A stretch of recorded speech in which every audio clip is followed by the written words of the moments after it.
Olá, meu amado irmão, minha amada irmã. Fico muito feliz pela sua perseverança até o presente momento dentro deste curso Canto Litúrgico. Esta é a nossa quinta aula e agora todas as nossas aulas serão voltadas ao canto litúrgico. Nós já aprofundamos um pouco o sentido da liturgia como um todo. Espero que você tenha se apaixonado pela Santa Missa, pela liturgia. Mas antes de qualquer coisa, vamos começar rezando. Estamos reunidos em nome do Pai, do Filho e do Espírito Santo. Amém. Vinde, Espírito Santo, enchei os corações dos vossos fiéis e acendei neles o fogo do vosso amor. Enviai, Senhor, vosso Santo Espírito, e tudo será criado, e renovareis a face da terra. Oremos. Ó Deus, que instruíste os corações dos vossos fiéis, com a luz do Espírito Santo, fazei que apreciemos retamente todas as coisas, segundo o mesmo Espírito, e gozemos sempre de suas divinas consolações, por Cristo nosso Senhor. Amém. Em nome do Pai, do Filho e do Espírito Santo. Amém. E o que é que nós vamos estudar na aula de hoje? Não só nesta, mas já quero lhe adiantar que na próxima aula também vai ser nesse sentido, nós vamos estudar sobre a história do canto litúrgico. Nesta aula de hoje, nós vamos iniciar esse estudo da história. Na próxima aula, nós vamos finalizar até os dias atuais. Então, na próxima aula, a gente vai ver até mesmo o que o Vaticano II veio dizer e até mesmo o que o Papa Francisco, por exemplo, tem falado, né, em seus discursos, por exemplo, acerca do canto litúrgico. Mas antes de qualquer coisa, eu preciso lhe mostrar um pouco sobre a bibliografia que eu vou utilizar para essas duas aulas. Já adianto que muitos desses livros também poderão ser utilizados para aulas posteriores também, tá certo? Vou lhe mostrar. O primeiro livro que eu queria mostrar aqui para você é um livro de Joseph Gelline, acho que é assim que se lê, Os Cantos da Missa no seu enraizamento ritual. Um livro de Ione Buste e de Joaquim Fonseca, que é Música Ritual e Mistagogia. Esse livro é bem interessante, que ele vai pegar algumas canções conhecidas nossas, né, do nosso repertório litúrgico, e vai fazer uma análise teológica destas canções. Olha que legal. Tem um livro de Joaquim Fonseca, Quem Canta e o que Cantar na Liturgia, um livro muito rico também. Temos aqui um livro de Antônio Alcalde, Canto e Música Litúrgica, Reflexões e Sugestões. Esse livro, inclusive, tem um capítulo só sobre Jesus como músico. O livro A Missa de Paulo VI, Retorno ao Coração da Tradição, de Philippe Beguerier e Jean-Noël Besançon, não sei como é que se lê, deve ser em francês esses nomes. Música, Dança e Poesia na Bíblia, né? Daria para dar um curso só sobre isso, viu, gente? Um curso sobre o que é que a Bíblia fala sobre música, dança e poesia. Infelizmente, eu teria que pincelar algumas coisas, mas dá para fazer um curso só sobre isso aqui. Quem sabe um dia, né? Queria mostrar também esse livro, eu havia falado dele, que foi um livro base, especialmente para as minhas primeiras 4 aulas, agora eu tenho ele na versão física. É o livro Tocados pelo Mistério do Deus Amor, Introdução à Liturgia, de Felipe Sérgio Kuller. Okay? Tem um livro também riquíssimo, ele é quase uma bíblia, 1000 páginas aqui quase, Missarum Solemnia, de Jugman. Esse livro aqui é um grande compêndio sobre a história da liturgia. Ele só tem uma falha. Ele só vai até ali próximo ainda ao Concílio Vaticano II, então ele é um livro que fica muito no rito, o rito extraordinário atualmente, que é a antiga Missa Tridentina. Né? Mas o que acontece, esse livro mesmo assim é muito rico para quem quer conhecer muito sobre a história da liturgia. E um outro livro, para finalizar, extremamente rico, né? Esse também daria para fazer um outro curso só sobre esse assunto, que é o Canto Cristão na Tradição Primitiva. Este livro aqui, ele vai falar sobre o que a igreja vivenciou nos seus primeiros dias, até ali por volta do século VI, VII, na época da patrística. Ele vai falar como é que, por exemplo, as mulheres eram vistas, como é que os instrumentos eram vistos, como é que os salmistas eram vistos e assim por diante. Então, esse livro aqui é extremamente rico. Como eu falei, daria para fazer um curso só sobre isso aqui também. Mas, terminado de falar das referências bibliográficas, vamos começar falando sobre a história do canto litúrgico propriamente dito. E aí, a primeira parte que eu queria poder pontuar é que nós vamos falar sobre a Bíblia. Então, Bíblia na mão, tá certo? Como é que a Bíblia começa então a falar sobre música? Antes de falar sobre isso, eu queria pontuar uma coisa. Em toda a Bíblia, a palavra cantar e derivados dessa palavra aparecem diversas vezes. Para você ter uma noção, contando essas palavras, aparecem 309 vezes no Antigo Testamento e aparece 36 vezes no Novo Testamento. E aí surge uma pergunta, por quê? Por que então a Bíblia se preocupa tanto, mas tanto, mas tanto, mas tanto na música? Porque de fato, quando Deus entra em contato com o homem, a simples palavra já não basta. As nossas palavras são muito fracas quando a gente quer falar sobre o mistério de Deus. É como se fosse praticamente nada. Então, eu quero falar de Deus e Deus é tão grande, ele transcende todas as coisas, ao ponto de que a minha palavra se torna pequena, fraca para falar de Deus. Por isso que o meu e o seu ministério, caso você que assiste seja ministeriado à música, é um ministério de extrema importância. A arte, ela fala do Criador. Não é verdade? E já quero deixar uma pergunta que eu vou responder durante a aula. Por que o Novo Testamento fala tão pouco? Aconteceu alguma coisa? É uma boa pergunta. Mas antes de falar sobre isso exatamente, vamos focar muito no Antigo Testamento. O Antigo Testamento foca no povo de Israel. O povo de Israel, eles utilizavam a música em vários acontecimentos de sua vida. Por exemplo, na parte familiar.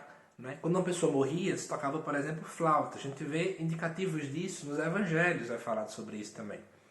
Então, no nascimento também, no casamento também tinha que ter música. No âmbito nacional, também era importante. Na toa, por exemplo, hoje a gente já tem um resquício disso. Olha, cada país tem seu hino, não é? A gente tem um hino que nos caracteriza enquanto nação. Além disso também, tem o lado religioso. Quando a música foi introduzida no templo dos israelitas, a música então agora tornou-se mais digna. Ela começou a se tornar mais santa. Porém, o povo de Israel não se preocupava muito com técnicas vocais. Então você não vai encontrar na Bíblia, por exemplo, a chamada partitura. Para quem não sabe, a partitura ela ia me dar grandes indicativos em relação à melodia da música. Não é diferente de uma cifra, por exemplo. A partitura me daria os indicativos de melodia mesmo, mas a gente não vê isso. As melodias eram passadas de modo oral. Então eu ia até o templo, lá era cantado, depois eu passava para o meu filho, e assim a coisa ia funcionando. Não é? Então, falando-se ainda, voltando agora mais diretamente para a Bíblia, eu quero pontuar uma coisa. A Bíblia começa com um grande hino. O hino da criação. Deus que cria o belo. Eu vou te contar um exemplo para você poder entender de tradução bíblica. Na verdade, a palavra do original hebraico, né, porque o Antigo Testamento ele é escrito originalmente em hebraico, em sua suma maioria, especialmente o Gênesis em hebraico, lá vai falar que Deus criou tudo e viu que tudo era bom. É assim que ele fala. Na verdade, não seria a palavra tão bem bom, deveria ser belo. O belo. Deus viu que tudo era belo. E a arte, ela de fato tenta manifestar o belo. Seja numa dança, seja numa canção, seja no toque. Então, nós vemos que a Bíblia começa com a arte e ela finaliza também com a arte. Não é à toa que a interpretação alegórica que é feita sobre o Apocalipse, inclusive a patrística é doutora nisso, é de ver o Apocalipse como uma grande liturgia, a liturgia do céu. Olha que coisa bonita. Então, eu já quero que você possa começar então a entender, né, que do início ao fim da Bíblia nós vemos arte, nós vemos o cantar, nós vemos esse belo. E aí surgiu então uma pergunta natural, aonde pela primeira vez é falado sobre o canto na Bíblia? Eu quero convidar você a pegar a sua Bíblia lá em Gênesis capítulo 4, versículo 21. Que vai dizer assim: o nome de seu irmão era Jubal. Ele foi o pai de todos os que tocam lira e charamela. Se você observar o versículo 20, vai falar de Ada, que deu à luz a Jabel. Ele foi o pai dos que vivem sob tenda e têm rebanhos. E se você olhar o versículo 22, vai falar de Sela, que por sua vez deu à luz a Tubal-Caim. Ele foi o pai de todos os laminadores em cobre e ferro. A irmã de Tubal-Caim era Noema. Note, esse Jubal, que é tido como o pai de todos os que tocam lira e charamela, ele aparece aqui meio como se fosse num sanduíche. Ele está no meio e eu tenho outros 2 versículos que também falam de pessoas que nasceram ali e que eram pai de outras coisas. Um trabalhava mais com a questão de rebanho, outro com a parte de modelação de ferro era um ferreiro. E é bonito a interpretação que nós podemos fazer aqui, é que ser músico, já neste versículo, é uma caracterização, assim como alguém que cria gado, assim como alguém que é ferreiro. Olha que interessante, aquele que cria gado guia, educa o gado. Aquele que trabalha com ferro, ele modela, ele molda. Nós que somos cantores, nós também guiamos, também modelamos com o nosso cantar e com o nosso cantar. Tocar e o cantar. E aí é interessante, né? A gente também vê qual é a primeira vez que aparece uma canção, né, na Bíblia. Essa canção é muito conhecida, provavelmente sua. Eu espero que seja. Porque ela é cantada na Vigília Pascal. A celebração das celebrações. A mãe de todas as celebrações. E veja, que canção é essa? Está lá em Êxodo, capítulo 15, versículo de 1 a 18. Não vou ler com você por causa do tempo, mas dê uma pesquisada. Êxodo 15, versículo de 1 a 18. Esse é o primeiro cântico bíblico. É o cântico que Moisés canta, certo? Ao passar pelo Mar Vermelho. E nós cantamos hoje com um novo significado, uma nova teologia ao encontro deste cântico. Que da mesma forma como ali, eles poderiam enfrentar a libertação da escravidão do Egito.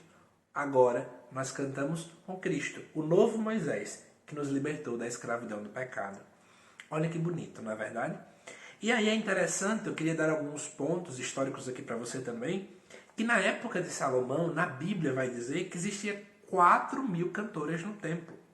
Além disso, para os primeiros cristãos, o saltério, ou seja, o livro dos Salmos, era um livro de oração, ao ponto de que Ratzinger, ou seja, o Papa Emérito Bento XVI, chegou a dizer em um de seus escritos que a Bíblia possui seu próprio livro de cantos.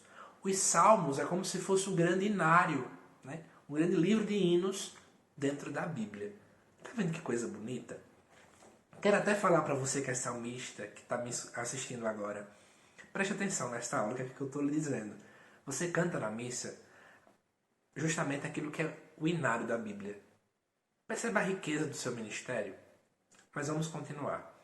Além disso também, muitos salmos foram criados para o culto, ou seja, para serem cantados no templo.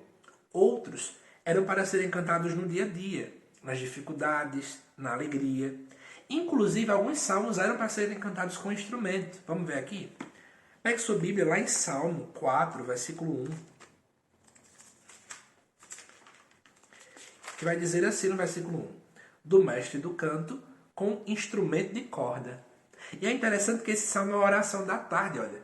Era um salmo para, às vezes, horas do dia também. Olha que coisa linda, né? Então, veja que era rico dentro da vida dos judeus essa dinâmica. Era uma música para cada parte da vida. Quando eles iam a Jerusalém, existiam os chamados salmos da subida, né? Então, para você ter noção, se subia cantando-se salmos também. Existiam salmos para o louvor, salmo por uma romaria, né? Então a gente percebe essa beleza que nós vemos no Antigo Testamento. E aí surge uma pergunta, e no Novo Testamento o que é que nós vemos? Não é? Vamos começar agora a ter um olhar para o Novo Testamento. No Novo Testamento nós temos alguns cânticos muito conhecidos. Se você quiser dar uma olhada neles, todos esses que eu vou falar agora, os 3 primeiros, vão estar no Evangelho de Lucas, capítulo 1 e capítulo 2. O primeiro deles é o chamado Magnífica. Como eu gosto muito de Bíblia, eu preciso falar dele. Muita gente vai dizer que é o Cântico de Maria, como se Maria tivesse cantado pela primeira vez. Deixa eu te ajudar a compreender e a alargar seu conhecimento. Na verdade, aquele Cântico de Maria não era só ela que cantava ele, nem que rezava ele. Na verdade, existia na época que Jesus veio ao mundo os chamados Anauins de Javé. Anauins significa pobres, os pobres de Deus.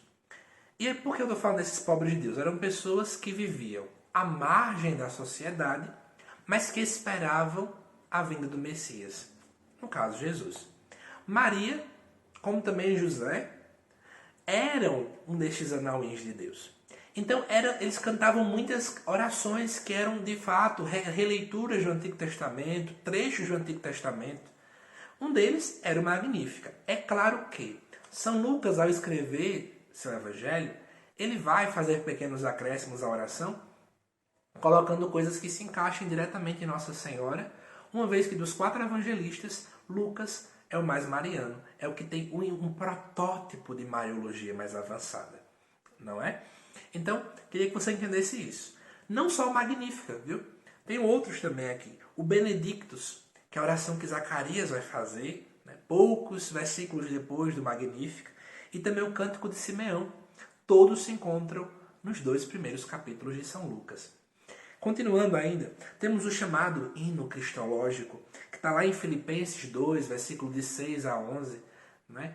Outro hino belíssimo. Temos também um prólogo do Evangelho de São João, capítulo 1, versículo de 1 a 18. Quem não conhece, né, aquele trecho, e o verbo se fez carne e habitou entre nós. É dentro de um hino, do prólogo de João. Mas mais do que isso, no Novo Testamento, também temos vários versículos que falam sobre canções. Eu vou citar aqui, você não precisa pesquisar, mas se quiser anotar por curiosidade, fique à vontade. Temos aqui, por exemplo, em Mateus, capítulo 26, versículo 30, quando vai falar, por exemplo, que Jesus cantava, né? Lá em Marcos 14, versículo 26, mais um versículo que vai mostrar que Jesus cantava com os seus. Temos aqui, por exemplo, em Atos dos Apóstolos, capítulo 16, versículo 25. 1 Coríntios, capítulo 14, versículo 15 e versículo 26. Efésios, capítulo 5, versículos 18 a 19. Colossenses 3, 16. Tiago 5, 13. Hebreus 2, 16. E Romanos 15, 9. Mas aí surge uma pergunta que eu já fiz para você no início desse estudo. Por que o Novo Testamento fala tão pouco? E essa foi uma pergunta que me inquietou. Eu fui procurar padres para tentar descobrir essa resposta, porque foi algo que martelou. Algo tem por trás, eu queria entender. E 2 respostas eu consegui obter. Uma foi um destes livros, outro foi através dessa pesquisa extra. São 2 justificativas muito bonitas. A primeira é uma justificativa teológica. A segunda, vamos dizer que seria mais de protecionismo da religião. A razão teológica é porque no Antigo Testamento se compreendia que todo o nosso corpo, até mesmo os seres inanimados, deveriam louvar a Deus. No Novo Testamento, a compreensão é: o nosso corpo é templo do Espírito Santo. E como tal, o meu corpo precisa, de fato, cantar a Deus. Então só a minha voz basta. Eu não precisaria tanto de instrumentos. Por isso que aquele que fala tanto no Antigo Testamento, que vai falar da cítara, da harpa, por exemplo, das flautas, aqui se perde por essa compreensão. É o meu corpo que precisa cantar. Então é minha voz quem canta. Não se tinha essa ideia, por exemplo, de que os instrumentos também deveriam louvar a Deus. Essa compreensão aí tinha se perdido naquele tempo, né? E além disso, também tinha um segundo motivo de proteção da religião. Por quê? Naquele tempo, o Império Romano estava dominando a Palestina. E eles, em suas festas, também realizavam muitos momentos com música e tinham muitos instrumentos. Então era aquela questão: nós não vamos trazer para o templo tudo isso, porque senão nós vamos parecer com os pagãos. Era essa a visão. Foi por isso que no Novo Testamento se reduziu essa questão, né? 2 motivos, um teológico e o outro de proteção da religião. Mas aqui eu queria falar de uma pessoa muito conhecida, e que inclusive te amo muito, e que essa pessoa cantou: Jesus. Jesus era músico também. Tudo isso porque Jesus era um bom judeu.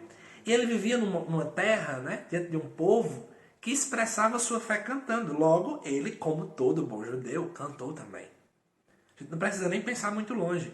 Nas sinagogas não se lia, se cantava. Era tudo lido, não era cantado. Então, e é outra coisa, teologicamente falando, Jesus é o grande cântico de Deus. É o cântico novo. Por isso que Jesus é cheio dessa dinâmica. Olha que coisa bonita que Santo Agostinho vai falar para mim e para você. Eu queria pontuar esse trecho agora. Quando o leitor sobe ao púlpito, é Cristo quem nos fala. Quando o pregador comenta a palavra, desde que seja verdade, é Cristo quem nos fala. Se Cristo houvesse silenciado, eu não poderia afirmar o que estou dizendo neste momento. Cristo tampouco permanece silencioso em vocês. Quando cantam, não é porventura o próprio Cristo quem canta em sua voz? É Cristo quem canta e que toca através de você. Mas vamos continuar. Um salmo muito conhecido, que Jesus provavelmente cantou, porque naquele tempo era muito cantado nos templos, era o seguinte: o Salmo 133, em algumas Bíblias, 132, que vai dizer: vejam como é bom, como é agradável os irmãos viverem unidos. Como a gente também sabe, lá em Lucas 2, do 13 ao 14, vai mostrar Jesus indo até Jerusalém por volta dos 12 anos. Jesus, como todo bom judeu, também foi a Jerusalém. E ao ir para lá, existiam os salmos da subida. São os salmos entre o Salmo 120 até o 134. E nós vemos aí o quê? Um salmo muito conhecido que a gente canta na missa. O Salmo 122. Alegrei-me quando me disseram, vamos à casa de Javé. Jesus provavelmente cantou esse salmo. Então, a gente percebe uma realidade muito clara, né, de Jesus, que também cantava outra coisa. Você lembra? Na última ceia, ali a ceia pascal. Na ceia pascal, dentro do ritual, aquele que era o presidente do ritual também tinha que cantar. Jesus cantou.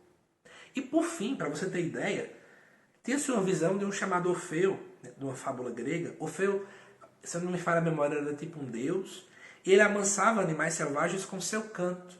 E aí, Eusébio de Cesareia vai dizer que Deus envia Jesus como sendo agora o novo Orfeu, que de fato agora nos encanta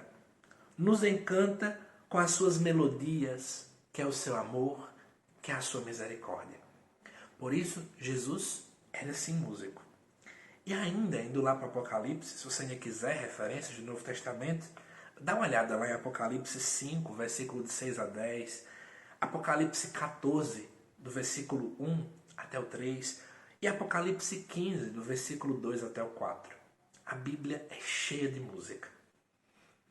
Mas agora, vamos sair da Bíblia. Vamos agora começar a adentrar na história do canto litúrgico após a ressurreição e a ascensão de Jesus. Em primeiro lugar, eu vou comentando sobre a história do canto litúrgico e dando algumas noções básicas também sobre a história da igreja. No início da igreja, a igreja era perseguida. Creio que você sabe muito bem disso. Até o ano 312, a igreja era extremamente perseguida. E neste tempo, eles tinham que se reunir escondido. Então a Eucaristia era feita nas casas, não era no templo. Existiam códigos para saber que era cristão. E os cristãos eram martirizados, eram jogados contra os leões, por exemplo, que matavam os cristãos.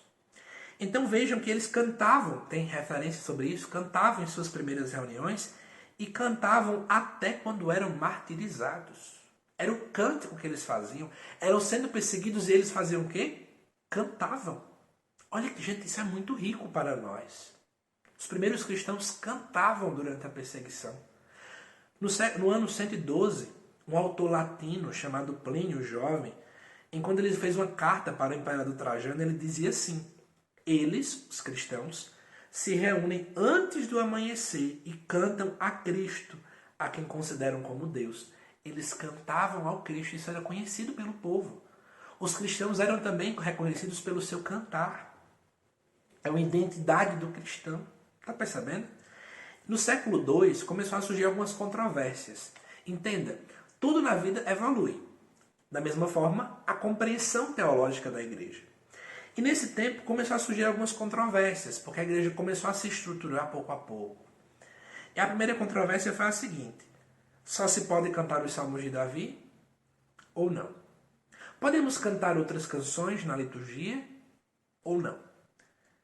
Podemos usar instrumentos ou é só nossa voz que deve louvar a Deus? Podemos ensaiar as vozes ou vai ser uma vaidade muito grande? Pode-se colocar melodias difíceis ou não? Começou a surgir as grandes controvérsias. E aí, no ano 312, o imperador Constantino parou de perseguir os cristãos. Agora, o cristianismo tornou-se então a religião oficial do império. E o que aconteceu? Começou a surgir muitos cristãos, enchendo de muitos cristãos. E aí começou-se então a ter que fazer uma organização. Entenda? Eu estou explicando isso para que a gente não comece a julgar tudo. Então, começou a se organizar. Surgiu daí os inários, surgiu daí, por exemplo, o protótipo de um missal, para que todo mundo pudesse ler as mesmas leituras. Foi aí onde tudo começou a se organizar. E aí surgiu uma pergunta. Como é que então ficou a parte do canto litúrgico neste tempo? Vou finalizar essa aula falando sobre isso. Primeira coisa, eu queria começar dizendo que esse livro aqui, que eu já mostrei para vocês, de Xavier Bazurco, vai falar sobre as mulheres nesse tempo. Ele vai nos dizer o seguinte: no ano 375, dizia o seguinte: decreta-se que as mulheres não devem falar na igreja, nem sequer em voz baixa, nem devem cantar sozinhas, nem tomar parte das respostas, mas ficarão em silêncio orando a Deus. Outra coisa, isso aqui já um pouco mais avançado, lá pelo ano 500 mais ou menos, Santo Ambrósio vai falar: o apóstolo manda que as mulheres se calem, mas fazem bem em cantar também elas os salmos, que é doce para qualquer idade e apto para ambos os sexos. Então note que é aquela questão. A igreja também refletia a visão histórica da época. Naquele tempo a mulher era bem excluída da sociedade. E, infelizmente a compreensão era muito fraca. Temos que ser sinceros. Mas não comece a julgar. Porque, assim como também hoje, tudo se demora a ser compreendido. Assim também foi na igreja. Mas continuando, queria pontuar algumas coisas nesse tempo histórico. No chamado Concílio de Laodiceia, do ano 363 a 364, compreendeu-se o seguinte: que só podia se cantar os salmos de Davi e qualquer outro não podia ser cantado na igreja, e que só os cantores podiam cantar. Além disso também, eu queria pontuar outra coisa, que outro concílio, lá em 563, chegou a proibir todos os cantos, exceto os salmos de Davi. São Jerônimo, que morreu, por exemplo, em 420, ele critica o canto litúrgico, pois para ele se deve cantar a Deus não com a voz, mas com o coração. Essa mesma visão, muitas pessoas que comentavam a Bíblia naquele tempo se baseavam lá em Colossenses 3,16, quando fala sobre cânticos espirituais, para dizer que Deus deve ser honrado mais com a mente do que com a boca. Olha que forte. Outra coisa importante também que a gente pode ver é Santo Agostinho. Santo Agostinho, em seu livro Confissões, ele começa a dizer que ele teme estar pecando gravemente, não é? Porque ele escutava um cântico e o cântico comovia mais ele do que a própria letra, a mensagem que o cântico podia trazer. Então ele dizia que não queria cantar. Mas lá depois, um pouco depois no seu livro, ele vai dizer que ele orienta o canto porque diante do prazer do ouvido, o espírito que é fraco em conseguir meditar e chegar até Deus vai ter uma certa ajuda. Então veja, as compreensões vão se alterando, né? Outra coisa também, Santo Agostinho vai dizer: com exceção dos momentos em que se faz a leitura, em que se prega, em que o bispo reza em voz alta, em que o diácono inicia a ladainha da prece comum, existe algum instante em que os fiéis da igreja não devam cantar? E ele vai dizer: na verdade não vejo o que eles poderiam fazer de melhor, de mais útil e de mais santo. Por isso a gente vê tanto questões mais negativas, como também questões mais positivas acerca do canto litúrgico. Outra coisa, por exemplo, São Bento vai dizer assim: reflitamos, portanto, sobre como deve-se estar na presença da divindade dos anjos. Comportemo-nos no canto, de tal modo que o nosso coração esteja em sintonia com a nossa voz. Gregório Nazianzeno, um grande teólogo cristão, dizia, ele que morreu em 390, dizia assim: as vozes do povo junto eram como o som do trovão. Santo Ambrósio, né, que foi aquele que era o bispo da região onde Santo Agostinho se encontrava, e foi ele que ajudou muito a ele se converter, ele foi até o Oriente e viu que lá tinha um rito, onde a Assembleia se dividia em 2 coros. Então ele trouxe para a igreja dele. E é interessante que foi ele que começou então a orientar que uma pessoa devia cantar o salmo inteiro e o povo repetia um verso, como a gente faz hoje na missa. Então, note que muitas visões, sejam elas mais negativistas, outras mais positivistas em relação ao canto litúrgico, teve-se nesse tempo até por volta do ano 600. E a pergunta que não quer calar é: e o que teve depois? E hoje, o que é que a igreja pensa? Espero que você tenha gostado de ter visto o que é que a Bíblia fala sobre o canto, de ter visto que Jesus também foi músico e diversas visões iniciais da igreja. Mas eu quero finalizar fazendo um grande comentário. Lembre-se de não tecer tantas críticas por causa disso. Naquele tempo, a igreja não estava tão preocupada com o lado pastoral da coisa. A igreja estava preocupada com as grandes heresias que surgiam em direção à pessoa do Cristo. A igreja estava construindo toda a sua doutrina cristológica.